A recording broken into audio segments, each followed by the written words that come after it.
तो दोस्तों, तो ये मिट्टी टॉपिक का सेकंड वीडियो है। फर्स्ट वीडियो में कुल 15 इम्पॉर्टेंट क्वेश्चन थे और इसमें कुल 25 इम्पॉर्टेंट क्वेश्चन हैं जो किसी न किसी प्रतियोगी परीक्षा में पूछे जा चुके हैं। ये आपको किसी न किसी प्रतियोगी परीक्षा में ज़रूर से ज़रूर देखने को मिलेंगे। तो यदि आप प्रतियोगी परीक्षा की तैयारी कर रहे हैं तो वीडियो को पूरा देखिएगा और ज़रूर कमेंट सेक्शन में बताइएगा कि आपको वीडियो कैसी लगी। तो हम अपने क्वेश्चन की तरफ आगे बढ़ते हैं। पहला क्वेश्चन है, निम्न में से किस राज्य में लैटराइट मिट्टी पाई जाती है? तो लैटराइट मिट्टी आपकी केरल में पाई जाती है।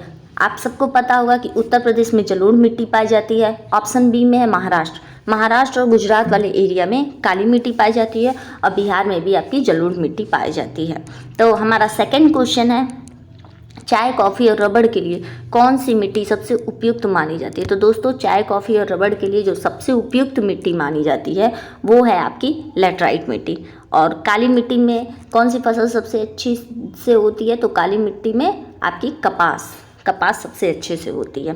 अब हम आगे की तरफ बढ़ते हैं थर्ड क्वेश्चन की तरफ। थर्ड क्वेश्चन है कि करेवा मिट्टी किसके लिए प्रसिद्ध है? तो दोस्तों, करेवा मिट्टी जो है वो हमारे भारत में जम्मू कश्मीर वाले इलाके में पाई जाती है और करेवा मिट्टी आपकी केसर, सेब, बादाम इत्यादि के लिए प्रसिद्ध है। अब हम नेक्स्ट क्वेश्चन अपने चौथे क्वेश्चन की तरफ आगे बढ़ते हैं। चौथा क्वेश्चन है, सर्वाधिक जल धारण क्षमता किस मिट्टी में होता है?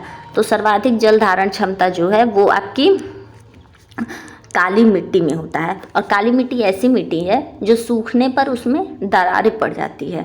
काली मिट्टी को स्वतः जुताई की मिट्टी भी कहते हैं। काली मिट्टी में जल धारण क्षमता अधिक होती है, इसीलिए उसको सिंचाई की भी ज़्यादा आवश्यकता नहीं होती है। अब हम नेक्स्ट क्वेश्चन की तरफ आगे बढ़ते हैं। मिट्टी का अध्ययन क्या कहलाता है? तो दोस्तों, मिट्टी का अध्ययन आपका कहलाता है पेडोलॉजी। इसका ऑप्शन सी सही है। अब ऑप्शन में जितने पॉइंट्स हैं उसको भी हम जान जाते हैं। माइकोलॉजी कवकों के अध्ययन को कहते हैं। बैक्टीरियोलॉजी जीवाणुओं के अध्ययन को कहते हैं। डर्मेटोलॉजी स्किन के अध्ययन को कहा जाता है। नेक्स्ट क्वेश्चन है, छठवां नंबर क्वेश्चन, विश्व मृदा दिवस कब मनाया जाता है? तो विश्व मृदा दिवस 5 दिसंबर को मनाया जाता है। नेक्स्ट क्वेश्चन है सातवां, भारतीय कृषि अनुसंधान परिषद के अनुसार मिट्टी के कितने प्रकार हैं? तो भारतीय कृषि अनुसंधान परिषद जो है उसने मिट्टी के कुल 8 प्रकार बताए हैं। इसको ध्यान में रखिएगा, फैक्चुअल क्वेश्चन है। नेक्स्ट क्वेश्चन है आठवां, ग्रेनाइट और नीस के कारण किस मिट्टी का निर्माण हुआ है? तो दोस्तों, ग्रेनाइट और नीस के कारण जिस मिट्टी का निर्माण हुआ है वह है आपकी लाल मृदा आपका आंध्र प्रदेश और तमिलनाडु क्षेत्रों में पाई जाती है।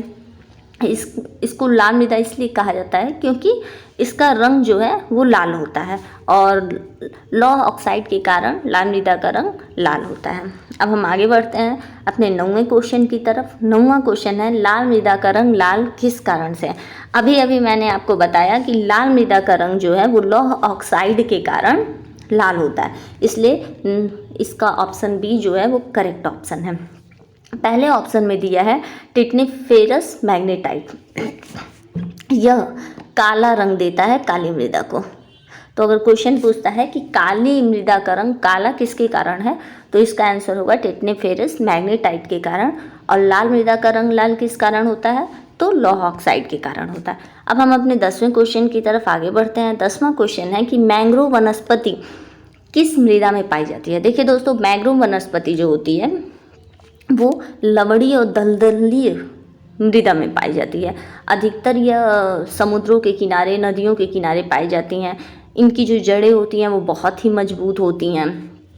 अब हम आगे बढ़ते हैं अपने नेक्स्ट क्वेश्चन की तरफ। 11वां नंबर का क्वेश्चन है, अंतर्राष्ट्रीय स्तर पर किस मिट्टी को चरनोज़म मिट्टी कहा जाता है? तो दोस्तों, काली मिट्टी को अंतर्राष्ट्रीय स्तर पर चरनोज़म मिट्टी कहा जाता है। इस बात को आप ध्यान में रखिएगा। नेक्स्ट क्वेश्चन है 12वां क्वेश्चन, कौन सी मिट्टी जैव पदार्थों से भरपूर होती है?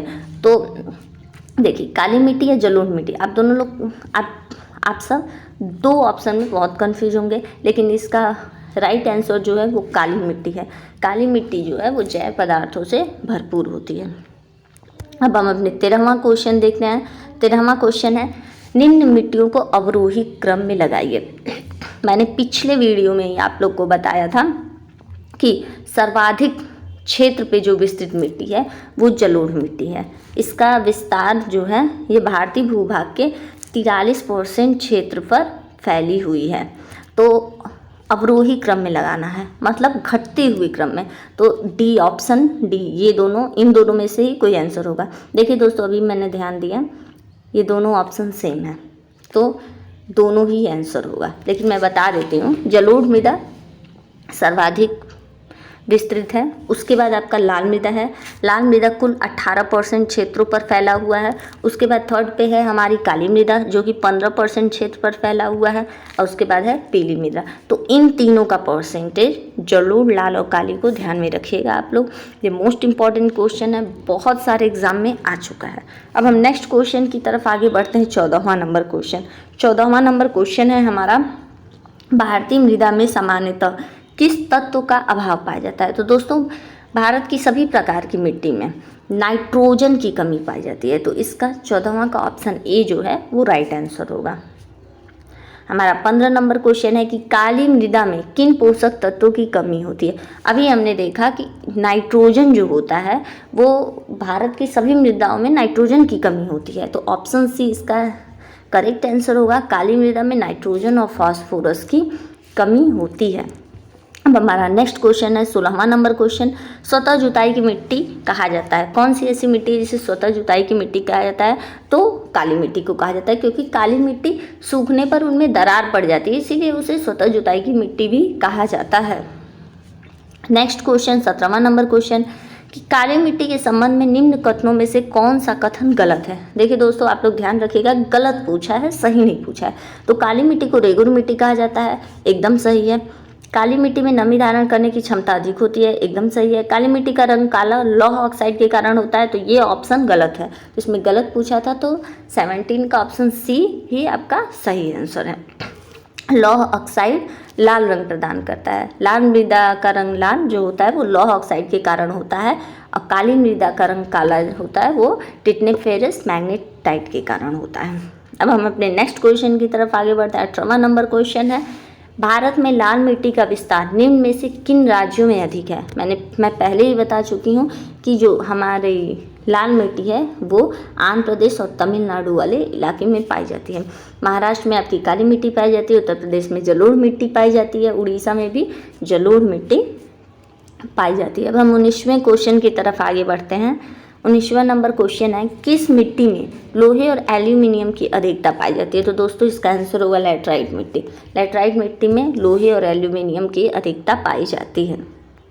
20वां क्वेश्चन है, इनमें से कौन सी मिट्टी सूख जाने पर ईंट की तरह कठोर हो जाती है एवं गीली होने पर लिपलिपी हो जाती है।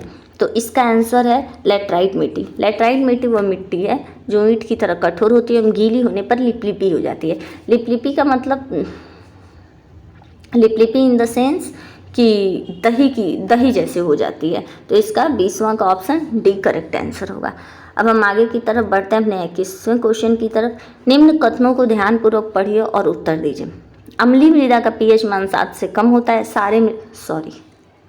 यहाँ पे सारे मृदा नहीं होगा, यहाँ पे क्षारीय मृदा होगा, लेकिन कोई बात नहीं, आप लोग सुन लीजिए। क्षारीय मृदा का पीएच मान 7 से अधिक होता है। देखिए, ये दोनों कथन जो है वो सत्य है। अम्लीय मृदा का पीएच मान 7 से कम होता है, क्षारीय मृदा का पीएच मान 7 से अधिक होता है। और ये मोस्ट इम्पॉर्टेंट क्वेश्चन है। कभी कभी क्वेश्चन पलट देता है और ऐसे पूछता है कि अम्लीय मृदा का पीएच मान 7 से अधिक होता है। बच्चे कंफ्यूज हो जाते हैं, इसलिए इस क्वेश्चन को ज़रूर से ज़रूर ध्यान रखिएगा। अब हम अपने नेक्स्ट क्वेश्चन की तरफ आगे बढ़ते हैं। 22वां क्वेश्चन है, अम्लीय मृदा का उपचार क्या है।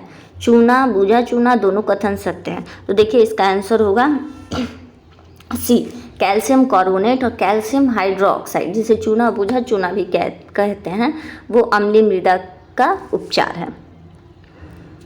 अब हम अपने नेक्स्ट क्वेश्चन को देखते हैं। 23वां क्वेश्चन है, किस मिट्टी में जिप्सम का प्रयोग करके उसे फसल उगाने हेतु उपयुक्त बनाया जाता है। हम अम्लीय मृदा में चूने का प्रयोग करते हैं और जिप्सम का प्रयोग जो है वो हम क्षारीय मृदा में करते हैं। अभी हमने देखा क्षारीय मृदा का मान जो होता है वो 7 से अधिक होता है। चलिए अब हम नेक्स्ट क्वेश्चन की तरफ आगे बढ़ते हैं। नेक्स्ट क्वेश्चन है 24वां, मृदा अपरदन को रोका जा सकता है। तो बहुत इजी क्वेश्चन है, मृदा अपरदन को वनारोपण द्वारा रोका जा सकता है। आज का लास्ट क्वेश्चन है, निम्न को बढ़ते हुए क्रम में लगाइए।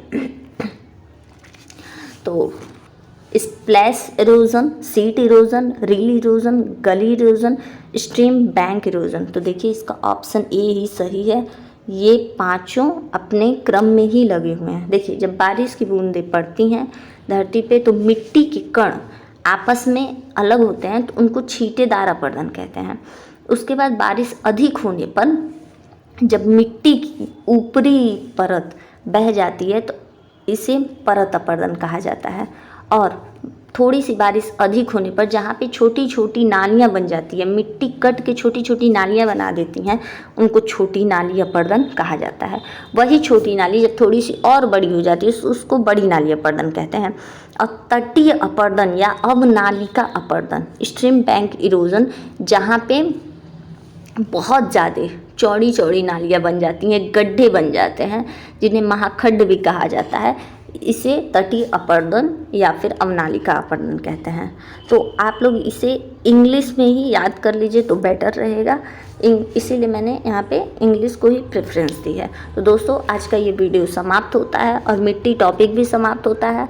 अब हम आपसे अगले वीडियो में किसी और टॉपिक के साथ मिलेंगे। अगर आपको वीडियो अच्छी लगी हो तो लाइक, शेयर और सब्सक्राइब करना बिल्कुल भी नहीं भूलिएगा। Thank you so much.